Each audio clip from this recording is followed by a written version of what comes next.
Ah yes, hello, it's Sussex Murphy here, along with the man of the hour, the one you've all come to see, Cousin Furphy. And we're going to give you another episode of Furphy's Fables. Yes, that's right, I've got a few crackers for you this week. Hee hee. Yes, well, that being as it may, we do have some other business to attend to before we get to the actual show, with our sponsorship announcement.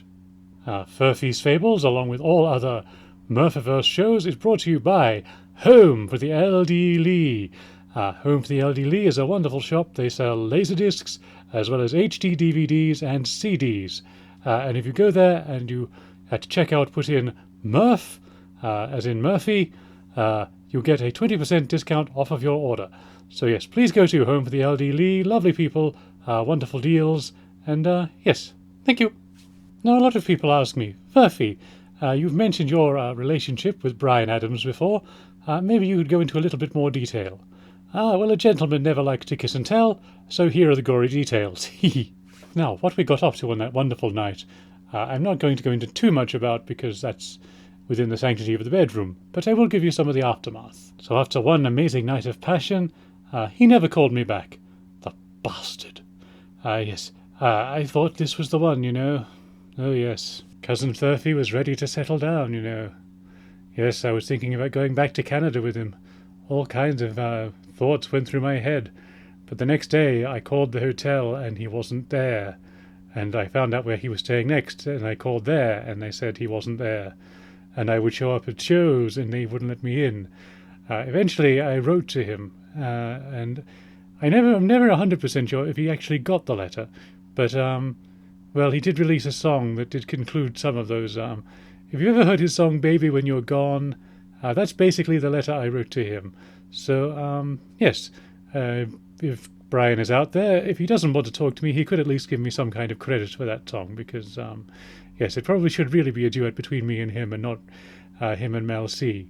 Although, I do like Mel C. I've met her a few times. She is lovely, and when she found out who I was, she gave me a really big hug, so I think that maybe Bryan did tell her the true story of that song.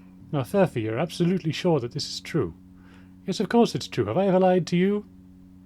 I have a witness. Really? Yes, I have someone that can back up my story 100%. Okay, go and get your witness. Now, Tracy, you were there the night I met Bryan Adams.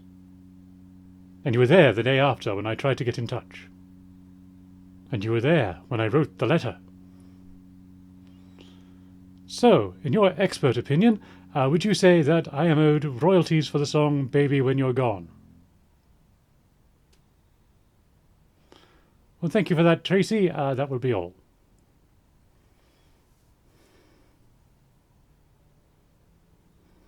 Oh, well, so you actually had a celebrity appear on the show. Yes, Tracy from Ghostbusters and I go way back. Oh, the stories he could tell about me. Oh, the time. Hey, Tracy, you're still down there. Can you remember the time that we got drunk? And that time we got drunk. And we superglued Elton John's glasses to the ceiling. And he was wearing them at the time. So you can confirm that one for me. Well, that's very interesting. So, Furphy, that covers the Bryan Adams story. What else have you got for us this week? Okay, I think I've got a few other things I can talk about. Okay. But first I should probably read you the letter. Dear Bryan, when you're gone, I feel like I'm in love. The days go on, and the nights just seem so long. And everything I eat is giving me diarrhea. So please come back. Yours faithfully, Furphy. It's not funny, you know.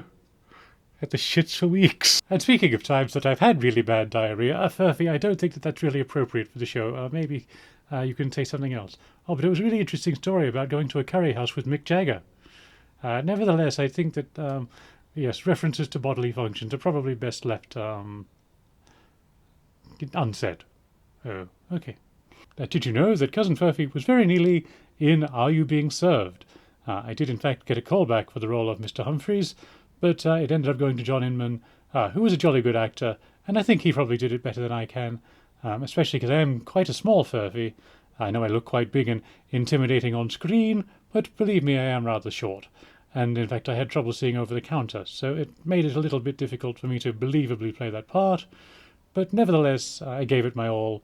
And I think those who saw my Humphreys certainly was very impressed by it. So yes, I think that this is an opportunity. You didn't get to say the line on television, so maybe you can say it here. So, Mr. Humphreys, are you free? I'm free. Thank you. I've never told you about the time I went on the piss with Julius Caesar. Oh, we had many a laugh, old Julius and I. Yes, he was rather the character. Yes, he did this wonderful trick where that he would get a coin and he would pretend that it was behind your ear. I don't have very big ears, so it didn't really work with me, but it did work with a lot of his other chummies who had, human ears, which are bigger than mine. You can see they're quite dainty little things at the side of my head. So, yes, it didn't really work there, but nevertheless, it was always funny. At least we all laughed, because if we didn't, we would be put to death. Generally not the best. Generally, if you're going to deal with a tyrant like that, the best thing is to laugh at their jokes, even if they're not funny. But he thought it was hilarious. He'd be rolling around on the floor with his legs in the air, showing off his well, he didn't wear underpants, and it was rather he was rather shriveled in that department, if you know what I mean. It was yes, not pleasant, not like Bryan Adams. And oh, here we go again. Sorry about that. Oh, Ming Ming hat. No one must see me without the Ming Ming hat. Sorry, sometimes when I think back to that night.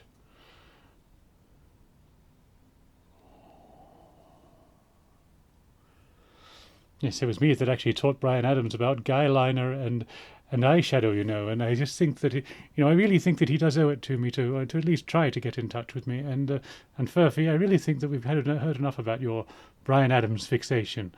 He owes me. One wonderful night together, and I never heard from him again. And then he turned one of my letters into a song. I mean, I could see the similarity, sure, but it wasn't exactly a word for word exactly the same. And he came up with the melody. I don't necessarily want to be credited, but some kind of royalty of some description. He could buy me a pint at least.